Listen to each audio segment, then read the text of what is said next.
Big changes are brewing from a social media powerhouse. Meta says it's launching an optional subscription model for users. Meta, of course, is the parent of both Facebook and Instagram. They say it's an effort to comply with changing things in Europe. Nelson Spade knows all about it. He's a general manager of Circulus Digital Media, friend of the show. Thanks for being with us. Thanks for having me back. Boy, things are changing in all of this. Yep. So Meta may make this move here. It's already happening in Europe, though. Already happening in Europe. If you're a European resident in a couple select countries immediately outside the EU, you have options. To put it in perspective, earlier this summer, the EU banned Meta, parent company for Facebook, from tracking activity for users across its platforms. We're talking Facebook, Meta, WhatsApp, and also some of the third parties they partner with for advertising. It's banned unless you have user authentication and permission. That really complicates the selling ads side of this then. It makes it far harder. So fast forward to just very recently, they announced subscription options for ad-free Facebook. 10 euros or $11 a month for web, and then it goes up to 13 euros, about 14 bucks a month to include your mobile device. All right, so that's the European model, and That's it's correct. evolving. That's correct. A sense of how this might play out in the United States? So it's interesting in that this is not unique to Meta. We're seeing subscription models being tested by other platforms, most notably X, formerly Twitter. Yep. They rolled out X Premium, where where a user will see 50% less ads for a small nominal subscription fee. Now, historically, when it comes to digital subscriptions, subscriptions are more stable revenue sources, but not as fruitful as far as an advertising model. Meta is also battling subscription fatigue. Sure. Not necessarily as it relates to social media, but in terms of digital subscriptions. You and I were just talking about streaming services off camera.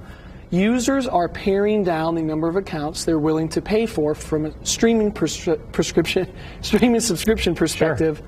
We're seeing that the last 4 to 6 months. Well, for instance, we were never a Netflix family until they offered the different version. We just weren't going to do the big buy-in, but now that they do commercials, we'll do the little one. Netflix just recently rolled that out at the end of first quarter this year. Good point. So with Netflix being €12 per month in the EU, so $13, they might be pricing themselves out of asking for 13 euros for Facebook, but it might not be a bad thing for the bottom line of their business. Yeah, and if it then translates to the United States, kind of give us your take on this. This is the world you watch. Sure. So in our opinion, we think it's very fair to say that this was a very strategic decision to test the model in the EU to try to get back in the better graces for European regulation that is increasing. Historically, they're the most strict, if not the strictest area of the world when it comes to user privacy. The position of Meta has always been, we're offering a value-added service to our users by providing advertising that's relevant to you, that you're interested in.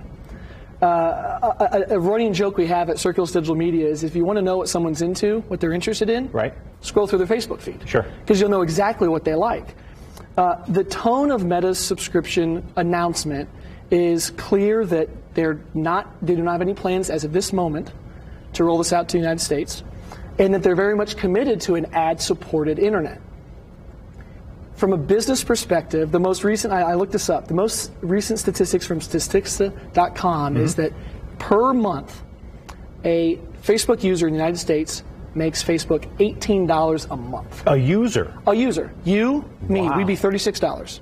So the question would be, could they realistically get a mass audience to pay over $18 a month stateside? Because they'd have to replace it. They'd have to replace it. Insights like that from Nelson. Thank you. Appreciate this morning. Thank you very much. If you'd like to know more about our digital business here, you can reach Nelson through our email address. It's on your screen right now, contact@circulusdigital.com.